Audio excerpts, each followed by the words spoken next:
the nature of power. In my hands, I hold a sword. I ask you, who wields the power? I do, for I wield the sword. Many thousands of years ago, the Mogu held all the power. They ruled this land with fists of iron.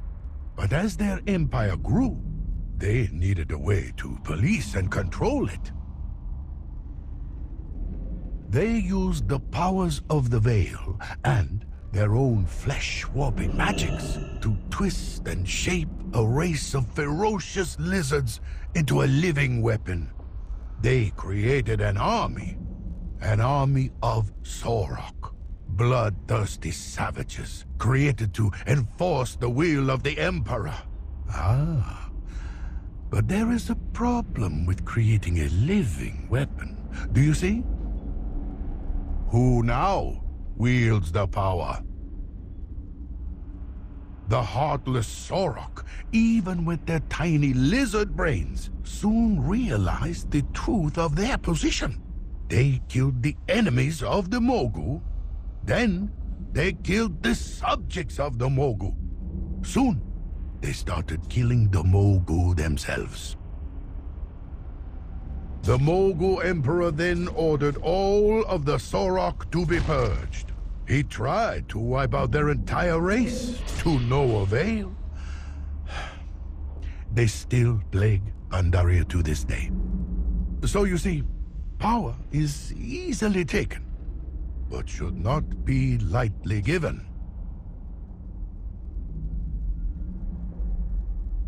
Oh, I seem to have lost my sword. What do you fear most in this world? Have you conquered your fear? Or has your fear conquered you? In the ancient days before the sundering of the world, the Mogu emperors ruled over Pandaria. My people were made slaves, and they were afraid. The Mogu were masters of pain and torture, of dark magics and brutal weapons. No Pandaren, Hosen, or Jinyu could resist the power they held. And my people were afraid. It was the Mogu who built the Serpent Spine. The most unlucky of slaves were sent to aid in its construction and defense, to be fodder for the Mantid. And my people were afraid. As the Empire grew, the Mogu began to experiment with the secrets of the Veil. They crafted terrible weapons of living flesh and stone. And my people were afraid. In their hubris, the Mogu never foresaw that their downfall lay in wait, not among their enemies, but among the oppressed, the day that one slave stood and was no longer afraid.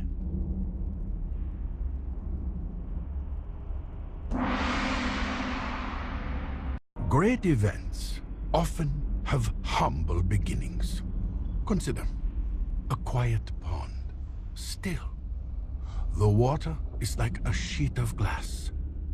Until I throw a stone. Such a small thing. But soon, ripples engulf the whole of the lake. The Jinyu also have humble origins. Once primitive creatures, they were fortunate enough to live near the enchanted pools within the Veil. The magic of the pools expanded their minds and grew their bodies until they became one of the great ancient cultures of Pandaria. The wisest of the Jinyu are very wise indeed. They can speak to the rivers the way you and I would consult our elders. In the whispering waters, they can hear the future. The Jinyu and their water speakers stand at the very heart of the greatest events in Pandaria's history. Their visions built empires, freed slaves, and warned our last emperor of the Sundering that shattered Azeroth 10,000 years ago. Think about it. The smallest voice can change the world. Consider that, friend, the next time you decide to start throwing stones.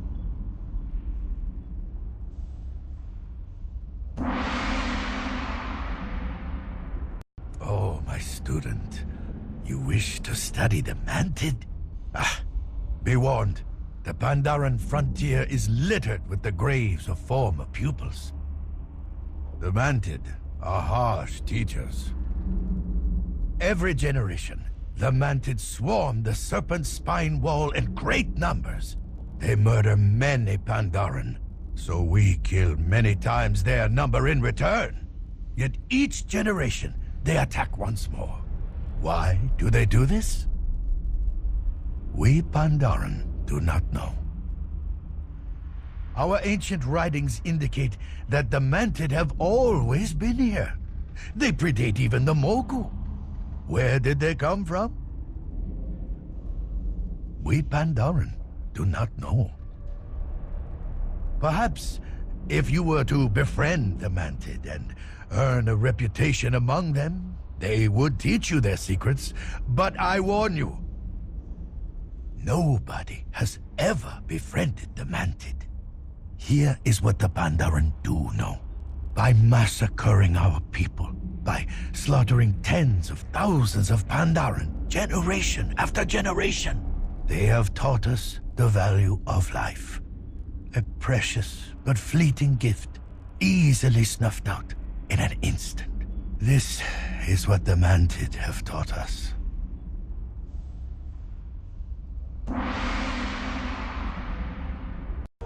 One day, a father grew tired of his young cub's misbehavior. "You act just like a hosen," the father scolded. Still, his son misbehaved. To teach him a lesson, the father dragged the cub out to the forest to watch how the hosen live. "Do you see what the hosen are like?" he asked. "Do you want to live like that?" The hosen are quite lively indeed. A short-lived race. Few hosen survive past their 20th birthday. Their leaders are all 14 or 15. How mature were you at 14 years old? Meditate on that. Afterward, the father asked his cub what he had learned. "I learned that we work and toil on our little farm, but that the hosen have the whole world as their garden," the cub said. "I learned that we squint by the light of a single candle, but that the hosen enjoy the light of the stars. I learned that I go to school every day, but that the hosen learn by doing." And the cub concluded, "I should very much like to live like a hosen." Who then was the wiser, the father or the cub?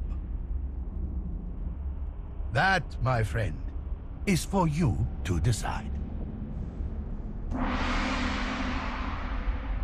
When the Sundering ripped apart the continents of Azeroth, we Pandaran thought that the rest of the world had been utterly destroyed. But as the centuries passed, one young explorer decided to see what was out there. His name was Liu Liang, and he set out to discover the world on the back of a turtle.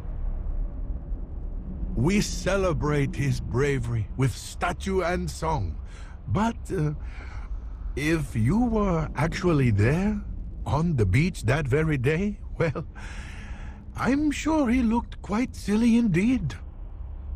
Oh, how the Pandaran laughed at him. But Liu Liang was more clever than anyone thought.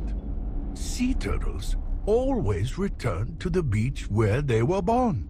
And so, despite the mists that envelop our land, he always had a way home.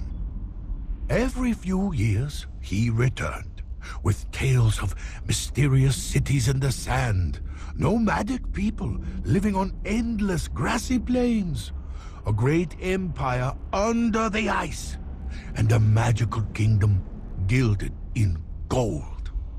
Each time he returned, more and more Pandaren answered Liu Lang's call and joined him on his growing turtle. They were the bravest among us, the explorers, the adventurers. And that is the lesson of Liu Lang, my friend. Everyone always laughs at the explorer. They always laugh until he returns. Ah, you wish to learn of our last and greatest emperor, Xiao Hao. Oh, my friend, I do not have the time here to recount all of his adventures, but his actions 10,000 years ago resonate to this very day. We know that he purged his doubts in the Jade Forest, that he cleansed himself of despair in the Krasarang Wilds, that he overcame his fear in the Town Long Steppes, and that he defeated anger, hatred, and violence high in the mountains of Kunlai. This is known, and there are temples to mark these most sacred of places. But I want you to imagine standing in this very valley on the day he returned from his journey. Imagine being here when the gates opened for him. By then, our emperor was a creature of pure light. No doubts, no fears, no hatred. It is said that all the trees in the vale blossomed as he entered, and continue to blossom to this day. Would that we could all live like our most sacred emperor, that we could put aside all our burdens and exist in harmony with the cosmos. That, I believe, was his message to us, before he became one with the land and hid Pandaria away from the terror of the Sundering. Thank you, dear Emperor. Fire. It is the most magical of elements. It warms us, it cooks our food. It is the hearth fire that makes a house a home. In the right hands, fire can shape iron into swords or plowshares. Left uncontrolled, fire could destroy a city. Fire is the instrument of change. Long ago, a group of sturdy nomad hunters wandered the world. By a stroke of fate, they were here in Pandaria when the Sundering split apart the continents of Azeroth. The wanderers found themselves trapped in the Town Long Steppes, a harsh and dangerous land. Those noble hunters found a way to survive on their own. Fire was the key. They drew up oil from the ground.